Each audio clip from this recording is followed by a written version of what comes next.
Hello दोस्तों, मैं engineer Sonu Kumar आप सभी लोगों का यूट्यूब चैनल एक स्मार्ट स्टडी में स्वागत करता हूं। आज की इस वीडियो में हम लोग क्लास 12th के बहुत ही इम्पोर्टेंट यूनिट इलेक्ट्रोस्टैटिक्स का स्टडी करने वाले हैं। सबसे पहले हम लोग जान लेते हैं इलेक्ट्रोस्टैटिक्स क्या है। तो electrostatics is that branch of physics which deals with the electromagnetic phenomena of electric charges at rest. ठीक है, इस ब्रांच में हम लोग रेस्ट में चार्ज के इलेक्ट्रोमैग्नेटिक फिनोमिनाज के बारे में स्टडी करेंगे। इलेक्ट्रोस्टैटिक्स को हम लोग 4 चैप्टर्स में डिवाइड करके स्टडी करेंगे, जिसमें से फर्स्ट चैप्टर होगा electric charge and field.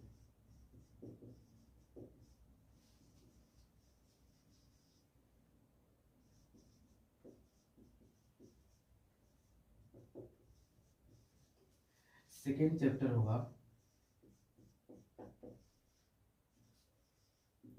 Gauss theorem.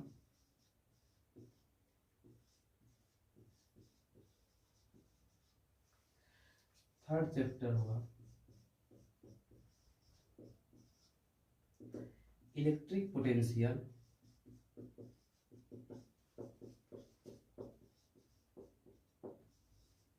And potential energy.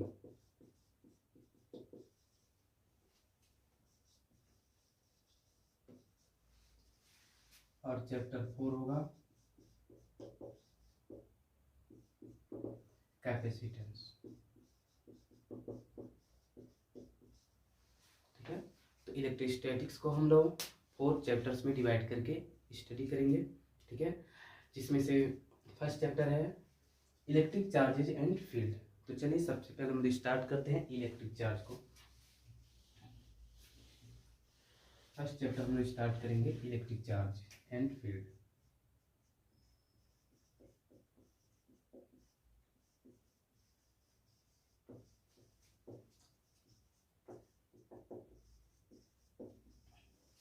ठीक है, इलेक्ट्रिक चार्ज एंड फील्ड। इस चैप्टर को स्टार्ट करने से पहले हम लोग समझ लेते हैं कि इलेक्ट्रिक चार्ज होता क्या है। ठीक है, क्योंकि पूरे इस यूनिट में हम लोग इलेक्ट्रिक चार्ज से रिलेटेड चीज़ों को ही हम लोग डिस्कस करेंगे। तो सबसे पहले हम समझते हैं इलेक्ट्रिक चार्ज क्या होता है। इलेक्ट्रिक चार्ज, ध्यान दीजिए, इलेक्ट्रिक चार्ज सब्सटेंस का एक फंडामेंटल फिजिकल प्रॉपर्टी होता है, जिसके कारण यह electric and magnetic force experience करता है। ठीक है, electric charge is the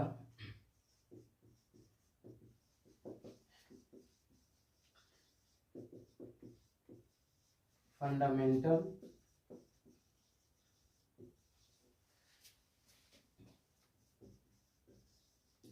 physical property of substance due to which it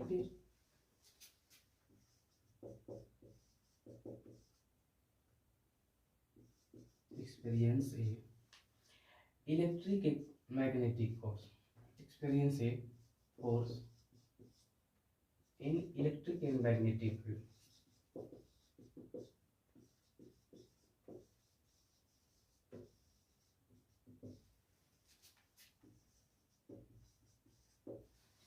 ठीक है, तो इलेक्ट्रिक चार्ज किसी मैटर का वह फंडामेंटल प्रॉपर्टी है जिसके कारण यह इलेक्ट्रिक एंड मैग्नेटिक फील्ड में एक फोर्स को एक्सपीरियंस करता है। ठीक है, यानी कि जब इस चार्ज को किसी हम लोग इलेक्ट्रिक या मैग्नेटिक फील्ड में रखते हैं तो इस पर एक फोर्स लगता है। ठीक है, अब देखिए इसके बारे में कुछ पॉइंट्स हैं इलेक्ट्रिक चार्ज के बारे में, जिसको हम जान लेते हैं।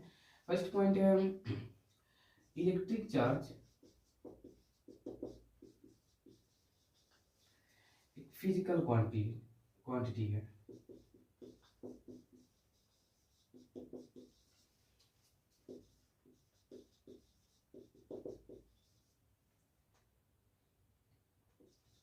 जिसे हम लोग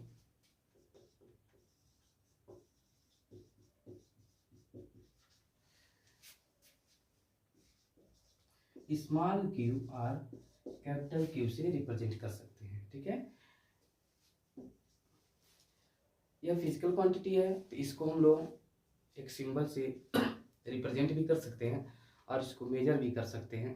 ठीक है, तो देखिए यह एक स्केलर क्वांटिटी है।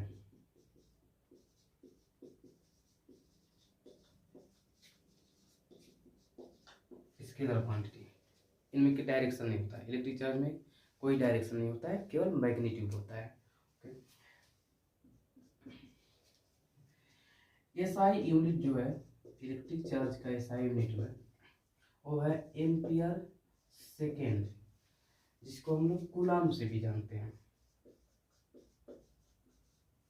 कूलाम से भी जानते हैं, और कूलाम को हम लोग इस कैपिटल सी से रिप्रेजेंट करते हैं। यह एसआई यूनिट है। CGS unit are electrostatic unit.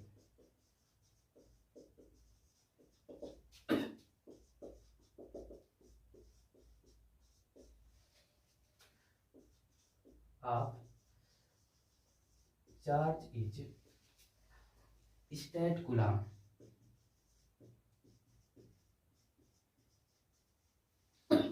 State coulomb are Franklin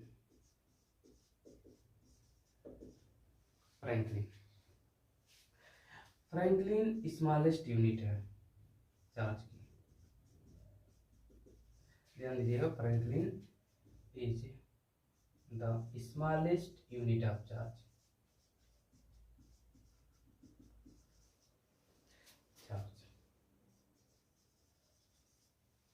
smallest unit of charge. देखिए हम देख लेते हैं एक स्टेट कूलाम में कितना कूलाम होता है। आप चाहे तो वीडियो को पॉज करके आप इसे नोट्स बना सकते हैं। ठीक है,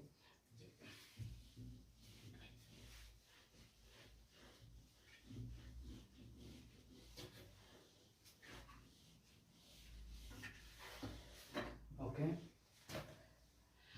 मेरा फर्स्ट वीडियो है तो थोड़ा बहुत हेजिटेशन हो रही है वीडियो बनाने में और ऑनलाइन टीचिंग करने। ओके, हम देखते हैं स्टेट कूलाम में कितना कूलाम होता है।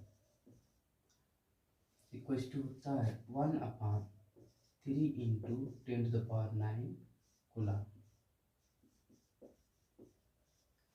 ठीक है, 1 स्टेट कूलाम में होता है 1/3 into 10⁹ coulomb.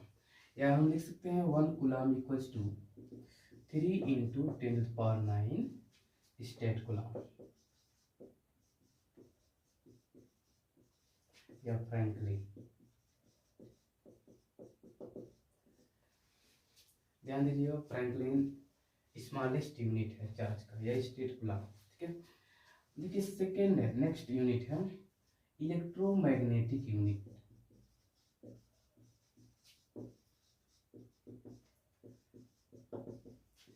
Of charge, electromagnetic unit of charge. ठीक है, इसको हम लोग EMU से रिप्रेजेंट करते हैं। 1 EMU चार्ज इक्वल्स टू होता है 10 कूलाम। यह कूलाम से बड़ा यूनिट है, फ्रैंकलिन छोटा यूनिट है और EMU जो है वह कूलाम से बड़ा यूनिट है। ठीक है, तो इस तरह से वो कुछ इंपॉर्टेंट बातें हम लोग कुछ पार्टिकल्स पे, फंडामेंटल पार्टिकल्स पे कितने चार्ज होते हैं उनको भी लिख लेते हैं। देखिए इलेक्ट्रॉन पे जो चार्ज होता है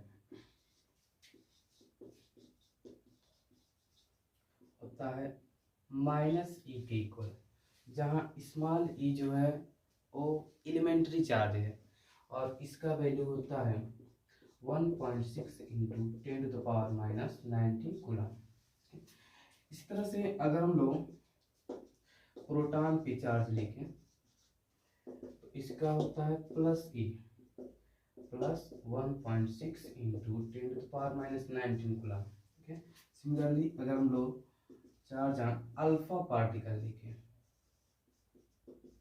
अल्फा पार्टिकल तो अल्फा पार्टिकल पे चार्ज होता है +3, यानी +3.2 × 10⁻19 कूलम।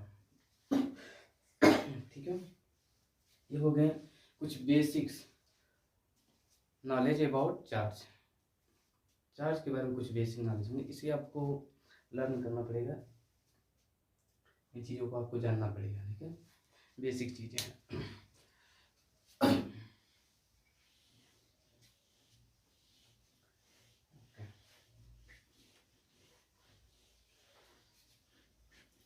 ओके, चलिए हम लोग स्टडी करते हैं अब।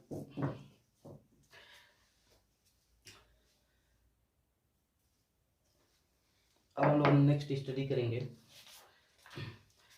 Electron theory of electrification. ठीक है,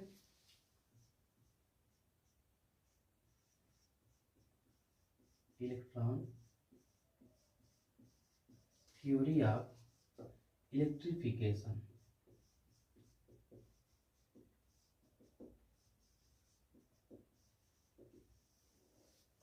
हमारा नेक्स्ट टॉपिक है, इस चैप्टर का नेक्स्ट टॉपिक है electron theory of electrification.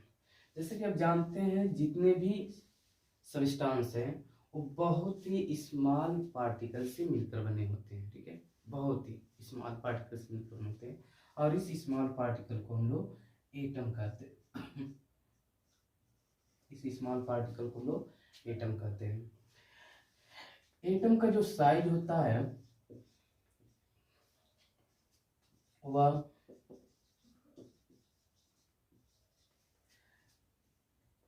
10⁻⁻10 metre के ऑर्डर का होता है एटम का साइज। ठीक है,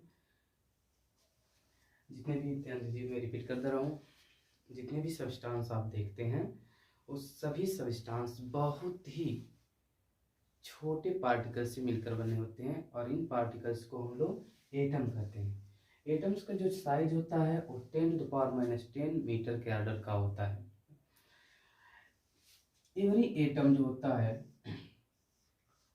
वह 3 फंडामेंटल पार्टिकल से मिलकर बना होता है। ठीक है, ईच एटम जो होता है, एवरी एटम 3 फंडामेंटल पार्टिकल से मिलकर बना होता है, जो इस प्रकार से हैं: प्रोटॉन, न्यूट्रॉन और थर्ड है इलेक्ट्रॉन। 3 फंडामेंटल पार्टिकल से मिलकर बने होते हैं, जिनमें से फर्स्ट है प्रोटॉन, न्यूट्रॉन और थर्ड है इलेक्ट्रॉन। ठीक है, इलेक्ट्रॉन पे जो चार्ज होता है वो +E, दैट मीन्स +1.6 × 10⁻⁻19 कूलम होता है। ठीक है, न्यूट्रॉन पे जो चार्ज होता है 0 होता है, न्यूट्रल होता है। ठीक है, ये न्यूट्रल होता है। और इलेक्ट्रॉन पे जो चार्ज होता है -E, यानी कि -1.6 × 10⁻⁻19 कूलम होता है। ठीक है, ये चार्ज है।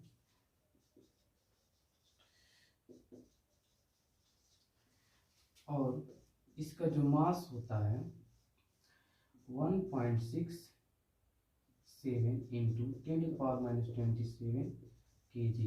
ठीक है, इसी के न्यूट्रॉन का जो मास होता है सेम होता है, लगभग प्रोटॉन के मास का सेम होता है, मतलब इसका भी 1.67 × 10⁻⁻27 kg होता है। और इलेक्ट्रॉन का मास इन दोनों पार्टिकल के मास से बहुत कम होता है। इसका जो मास होता है वह 9.1 × 10⁻31 kg के इक्वल होता है लगभग में। ठीक है, यहाँ पे अगर हम लोग देखें तो प्रोटॉन और न्यूट्रॉन का जो मास है वो इलेक्ट्रॉन के मास से ज़्यादा है। ठीक है, यानी कि जो एटम के हैवियर पार्टिकल्स हैं वो कौन कौन है, प्रोटॉन है और न्यूट्रॉन है। ठीक है, ध्यान दीजिए, जो एटम के हैवियर पार्टिकल्स हैं प्रोटॉन और न्यूट्रॉन, वह एटम के सेंटर में एक बहुत छोटे वॉल्यूम में एग्जिस्ट करते हैं, और इस छोटे वॉल्यूम को हम लोग नेम देते हैं न्यूक्लियस। इसमें होते हैं न्यूट्रॉन और प्रोटॉन, इसको हम लोग बोलते हैं न्यूक्लियस।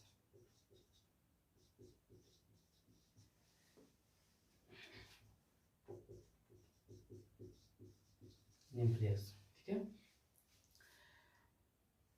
यह जो होता है 10⁻⁻15 मीटर के आर्डर का होता है। जो न्यूक्लियस होता है वह 10⁻⁻15 मीटर के आर्डर का होता है, इसका साइज। ओके, अब इस न्यूक्लियस के अराउंड डिफरेंट फिक्स्ड ऑर्बिट में इलेक्ट्रॉन क्या करते हैं, इस न्यूक्लियस के अराउंड रिवॉल्व करते रहते हैं।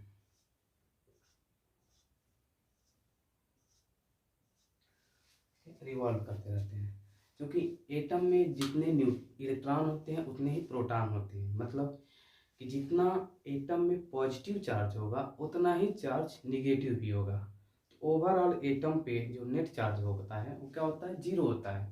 मतलब एटम क्या होता है, इलेक्ट्रिकली न्यूट्रल होता है, ठीक है। अगर हम लोग किसी मेथड से इलेक्ट्रॉन को एटम से बाहर निकाल दें, एक या दो इलेक्ट्रॉन को बाहर निकाल दें खींच करके, या एक या दो एटम को घुसेड़ करके इसके अंदर कर दें, एटम के अंदर कर दें, ठीक है, तो इसमें इलेक्ट्रॉनों की या तो इफिशियंसी हो जाएगी या तो इलेक्ट्रॉनों की डिफिशियंसी हो जाएगी, ठीक है। यानी कि जो नेट चार्ज होगा, ठीक है, या तो पॉजिटिव होगा या तो नेगेटिव होगा। इलेक्ट्रॉन अगर हम लोग खींच करके कम कर देंगे एटम से तो इलेक्ट्रॉन पे प्रोटॉन्स के जो नंबर है वो ज़्यादा हो जाएंगे, पॉजिटिव चार्ज ज़्यादा हो जाएगा और टोटल नेगेटिव चार्ज कम हो जाएगा। अगर ओवरऑल हम लोग नेट चार्ज निकालेंगे तो प्रोटॉन पे सर एटम पे पॉजिटिव चार्ज होगा, ठीक है। तो अगर हम लोग किसी ऑब्जेक्ट से, मैटर से हम लोग इलेक्ट्रॉन निकाल देते हैं तो वह एटम क्या होता है, पॉजिटिवली चार्ज होता है, ठीक है। अगर किसी एटम में इलेक्ट्रॉन हम लोग इंटर कर दें तो इलेक्ट्रॉनों की क्या हो जाएगी, इफिशियंसी हो जाएगी और प्रोटॉन कम रहेंगे, इलेक्ट्रॉन ज़्यादा हो जाएंगे। यानी कि इलेक्ट्रॉनों का जो नेट चार्ज होगा वो प्रोटॉनों के नेट चार्ज से ज़्यादा हो जाएगा और एटम जो होगा वह इलेक्ट्रिकली नेगेटिवली चार्ज हो जाएगा, ठीक है। यही है electron theory of electrification. Okay,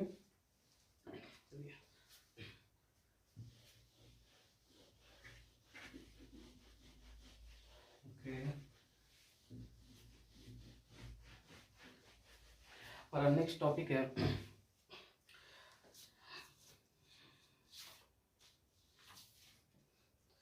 method of electrostatic charging, ठीक है। नेक्स्ट टॉपिक है हमारा मेथड ऑफ इलेक्ट्रोस्टैटिक चार्जिंग। मतलब किसी भी ऑब्जेक्ट को हम लोग कैसे चार्ज करते हैं, ठीक है, उसके बारे में स्टडी करेंगे, ठीक है। नेक्स्ट टॉपिक है मेथड ऑफ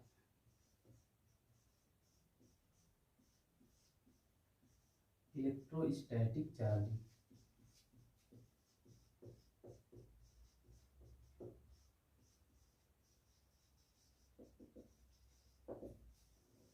देखिए किसी ऑब्जेक्ट को चार्ज करने की 3 मेथड है, ठीक है। फर्स्ट है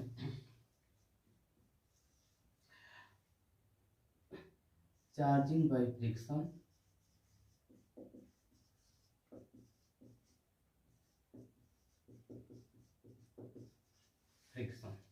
चार्जिंग बाय फ्रिक्शन, ठीक है। देखिए इसमें क्या होता है, हम लोग दो न्यूट्रल ऑब्जेक्ट लेते हैं, जैसे यहाँ पे एक स्फीयर है और यहाँ पे एक रॉड है।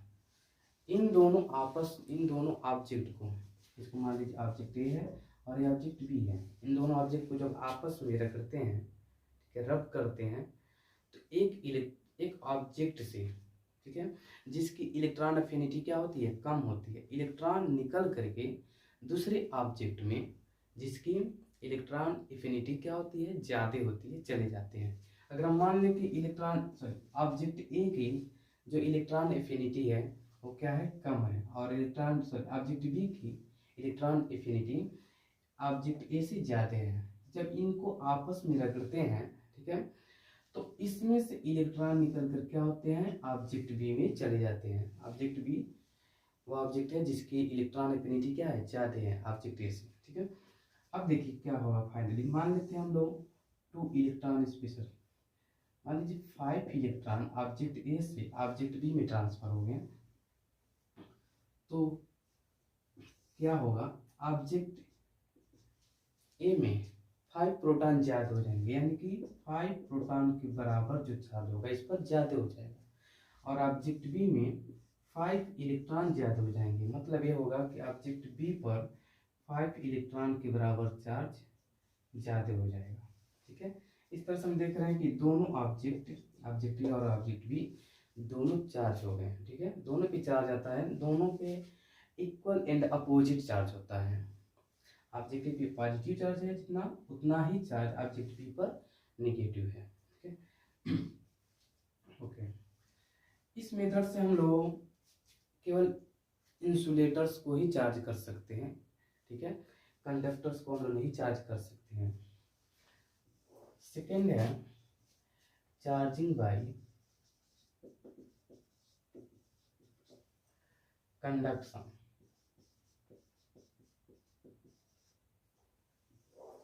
चार्जिंग बाय कंडक्शन, इसमें देखिए क्या करते हैं, हम लोग एक न्यूट्रल बॉडी लेते हैं।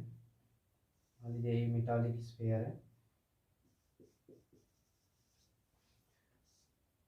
इंसुलेटेड स्टैंड है, इंसुलेटेड स्टैंड पे रखा गया है। ठीक है, और इसके क्लोज हम लोग एक चार्ज रॉड लेकर आते हैं। एक चार्ज रॉड जिसपे पॉजिटिव चार्ज है। ठीक है, अब यह चार्ज रॉड क्या करेगा, इस स्फीयर के निगेटिवली, जो निगेटिव पार्टिकल्स हैं उनको अपनी तरफ अट्रैक्ट कर लेगा, अपनी तरफ।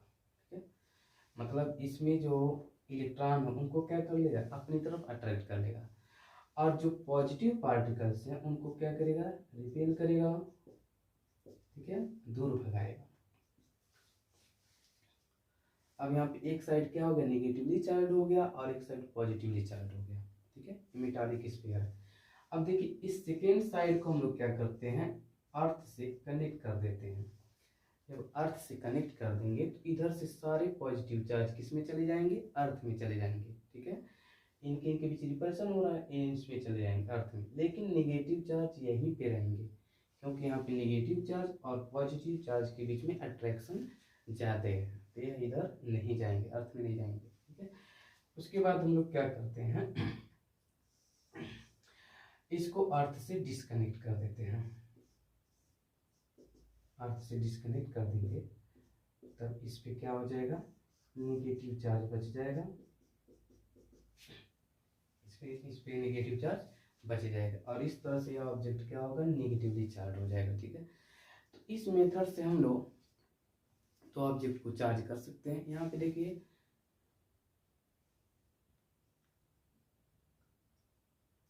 हम लोग पढ़ रहे हैं चार्जिंग बाई इंडक्शन। ठीक है, ये चार्जिंग बाई इंडक्शन है। इस मेथड से हम लोग क्या कर सकते हैं, किसी ऑब्जेक्ट को चार्ज कर सकते हैं। ठीक है, थर्ड है चार्जिंग बाई कंडक्शन।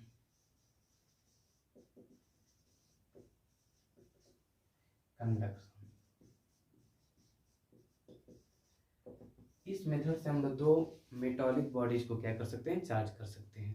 ठीक है, जैसे मान लीजिए यहाँ पर एक ऑब्जेक्ट है और यहाँ पर एक ऑब्जेक्ट, ये न्यूट्रल है। ठीक है, और इस पर पॉजिटिव चार्ज है। जब इस न्यूट्रल बॉडी को इस पॉजिटिवली चार्ज बॉडी से कांटेक्ट कराते हैं तो इस पे चार्ज इसमें चला जाता है। ठीक है, और यहाँ पे सेपरेट करेंगे तो इस पे चार्ज बचेगा, यहाँ पर भी चार्ज हो जाएगा।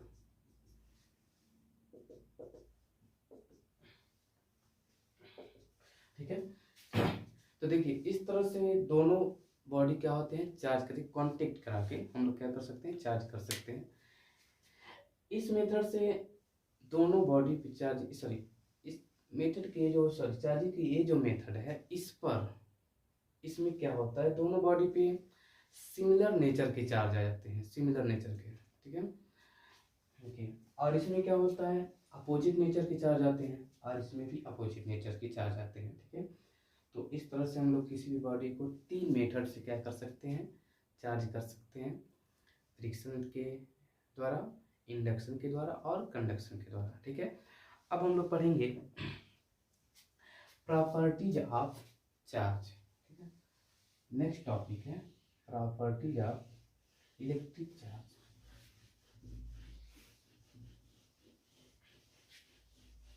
ये सारी थ्योरी है। आज का वीडियो थ्योरेटिक बेस्ड होगा। आई थिंक बोरिंग भी लग रहा होगा आपको। नेक्स्ट है properties of charge.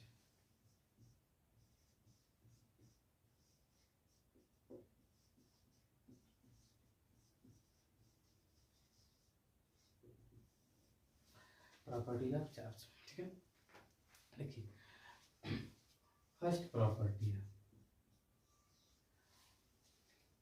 Electric charge दो टाइप्स के होते हैं, ठीक है। देखिए फर्स्ट है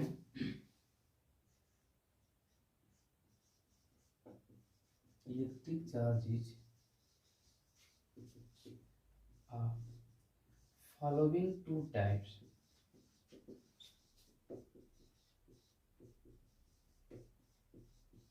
दो टाइप्स के होते हैं।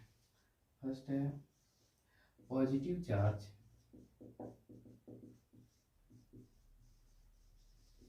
और सेकेंड है नेगेटिव चार्ज, ठीक है। इलेक्ट्रिक चार्ज दो टाइप्स के होते हैं, फर्स्ट पॉजिटिव चार्ज और सेकेंड क्या है, नेगेटिव चार्ज।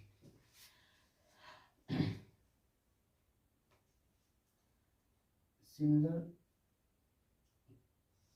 चार्ज के बीच में क्या होता है, अट्रैक्शन रिपल्शन होता है। Similar charges repel each other while opposite charges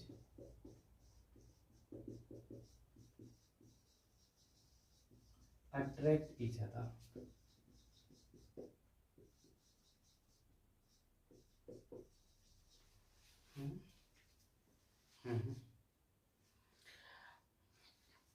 similar charges के बीच में क्या होता है, रिपल्सन होता है, और अपोजिट चार्जेस के बीच में क्या होता है, अट्रैक्शन होता है। Sorry, okay. नेक्स्ट प्रॉपर्टी है एडिटिविटी ऑफ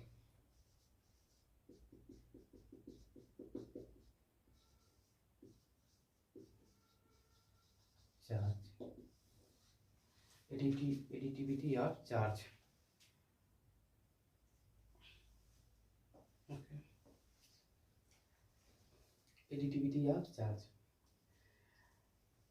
किसी भी सिस्टम पे जो टोटल चार्ज होता है, उस सिस्टम के अलग अलग पार्ट के टोटल चार्ज के अलग अलग पार्ट के चार्ज के अलजेब्रिक सम के इक्वल होता है। जैसे अगर मान लें कि यहाँ पर एक सिस्टम है, जिसको यहाँ पर 20 माइक्रोकुलाम है, यहाँ पे -30 माइक्रोकुलाम है, और यहाँ पे +30 माइक्रोकुलाम है, तो इस सिस्टम का जो नेट चार्ज होगा, ठीक है, वह सभी चार्जेस के अलजेब्रिक सम के इक्वल होगा, ठीक है। जब भी हम लोग अलजेब्रिक सम लेते हैं तो साइन के साथ हम लोग एरिया सब्ट्रैक्ट करते हैं, ठीक है। तो यहाँ पे देखिए +20 माइक्रोकुलाम -30 माइक्रोकुलाम +30 माइक्रोकुलाम, तो यहाँ पे टोटल चार्ज कितना हो जाएगा, +20 माइक्रोकुलाम। इस सिस्टम का जो नेट चार्ज होगा वह +20 माइक्रोकुलाम के इक्वल होगा, ठीक है, ओके। नेक्स्ट प्रॉपर्टी है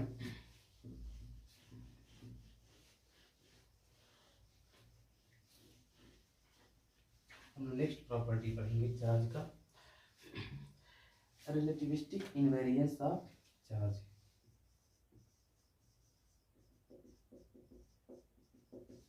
invariance of charge,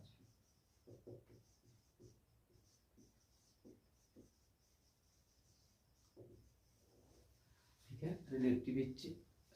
relativistic invariance of charge, ठीक है।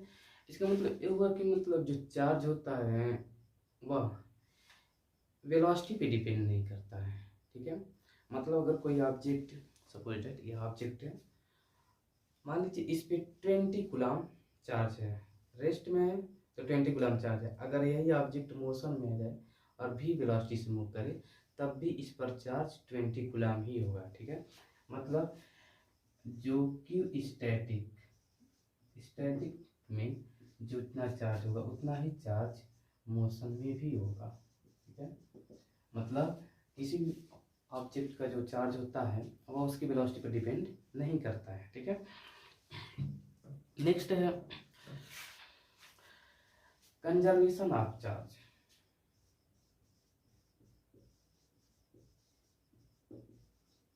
कंजर्वेशन ऑफ चार्ज, ठीक है, इसका मतलब किसी भी आइसोलेटेड सिस्टम का जो टोटल चार्ज होता है वो कंजर्व्ड होता है। ठीक है, जैसे मान लीजिए यहाँ पर हम लोग एक ऑब्जेक्ट ले लिए और एक रॉड ले लिए। स्टार्टिंग में इस पर भी चार्ज कितना है 0 कूलम और इस पर भी कितना है 0 कूलम। ठीक है,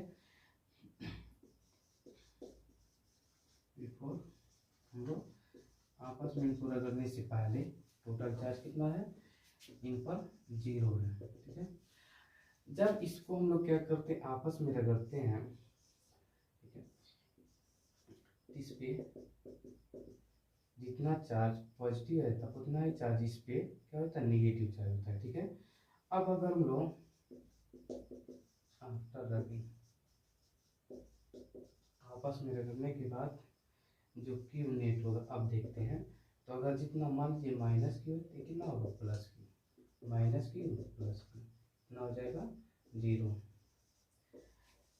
तो देखिए यहाँ पे स्टार्टिंग में भी इन दोनों ऑब्जेक्ट के सिस्टम का जो नेट चार्ज था वो 0 था, और दोनों को आपस में रगड़ने के बाद भी इन दोनों सिस्टम का जो नेट चार्ज था वो क्या था 0 था। ठीक है, तो इस तरह से हम कह सकते हैं जो किसी भी आइसोलेटेड सिस्टम का जो नेट चार्ज होता है वो क्या होता है कंजर्व्ड होता है। ठीक है, नेक्स्ट प्रॉपर्टी है क्वांटाइजेशन ऑफ चार्ज। ठीक है, इलेक्ट्रिक चार्ज के जो नेक्स्ट प्रॉपर्टी है वो है क्वांटाइजेशन ऑफ चार्ज।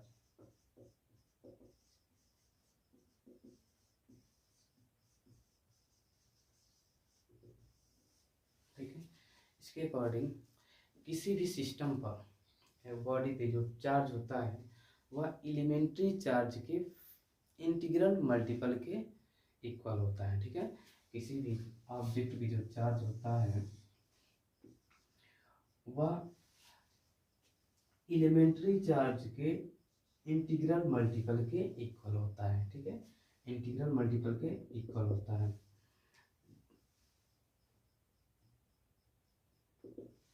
जहाँ n इक्वल हो सकता है -3, -2, 1, 3, 5। ठीक है, इस तरह से किसी भी ऑब्जेक्ट पर जो नेट चार्ज होता है वह एलिमेंट्री चार्ज के इंटीग्रल मल्टीपल के रूप में होता है। ठीक है, और एलिमेंट्री चार्ज का जो वैल्यू होता है वो फिक्स होता है। ठीक है, और कितना होता है 1.6 × 10⁻19 कूलम। तो किसी भी ऑब्जेक्ट पे 1e 2e 5e -3 इतना चार्ज हो सकता है। किसी भी इलेक्ट्रॉन पे 1/2e 3/2e 5/2e इतना चार्ज नहीं हो सकता है। ठीक है, अब क्वांटाइजेशन का रीजन ये है कि किसी भी ऑब्जेक्ट को जब हम लोग चार्ज करते हैं, ठीक है, तो उसमें से इलेक्ट्रॉन या तो निकालते हैं या तो इलेक्ट्रॉन देते हैं। ठीक है, और इलेक्ट्रॉन पे जो चार्ज होता है, ठीक है, वो कितना होता है 1.6 × 10⁻19 कूलम होता है। क्योंकि हम किसी भी ऑब्जेक्ट से आधा इलेक्ट्रॉन, 1.5 इलेक्ट्रॉन, 3 इलेक्ट्रॉन इस तरह से ना ही निकाल सकते हैं और ना ही उसको दे सकते हैं। ठीक है, तो किसी भी ऑब्जेक्ट पे जो चार्ज होगा वह स्मॉल ई के इंटीग्रल मल्टीपल के रूप में ट्रांसफर होगा, या तो उसमें जुड़ेगा या तो कम होगा। ठीक है, ओके, ये हो गया प्रॉपर्टीज ऑफ चार्ज। नेक्स्ट हम लोग पढ़ेंगे comparison between electric charge and mass.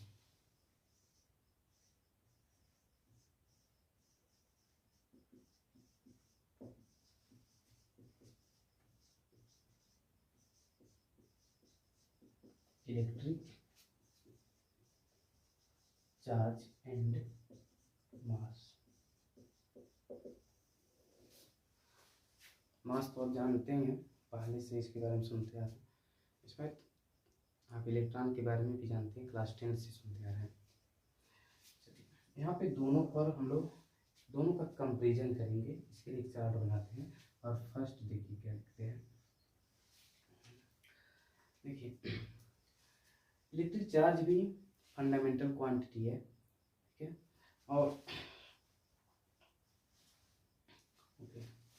Electric charge में भी पॉजिटिव नेगेटिव और zero.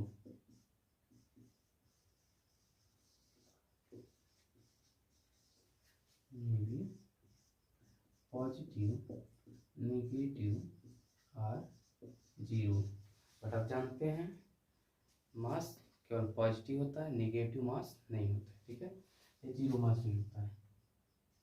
Mass is always positive.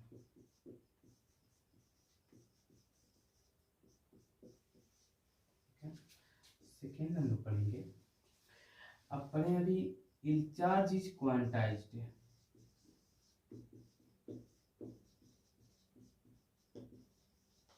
But mass is not quantized.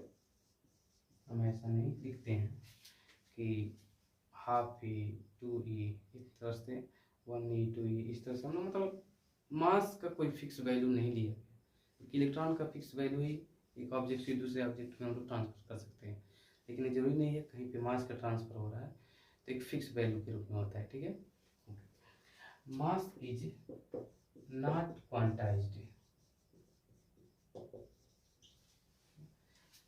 Third, charge जो होता है वेलोसिटी पे डिपेंड नहीं करता है, मतलब it does not depend on velocity.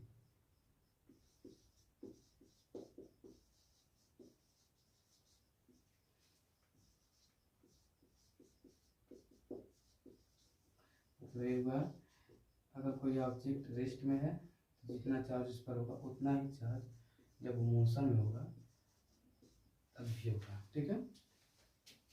But mass depends on velocity.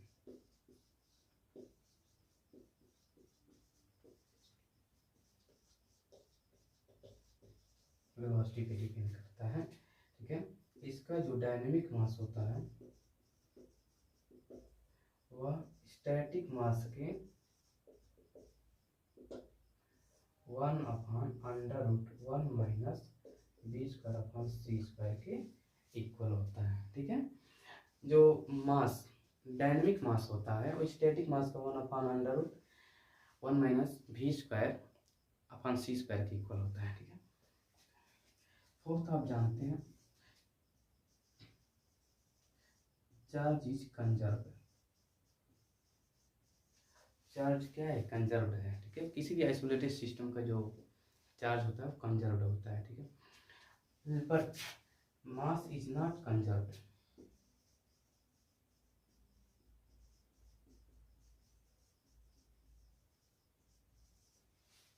ठीक है, मास कंजर्व्ड नहीं होता है। मास को हम लोग एनर्जी में, ठीक है, और एनर्जी को मास में कन्वर्ट कर सकते हैं। आइंस्टीन के मास एनर्जी इक्वेशन के अकॉर्डिंग मास को एनर्जी में और एनर्जी को मास में हम क्या कर सकते हैं? कन्वर्ट कर सकते हैं, ठीक है। नेक्स्ट है fifth, charge can not exist without mass.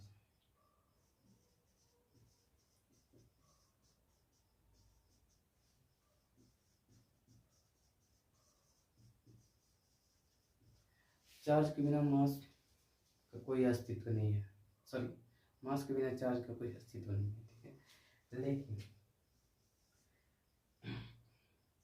Mass can exist without mass.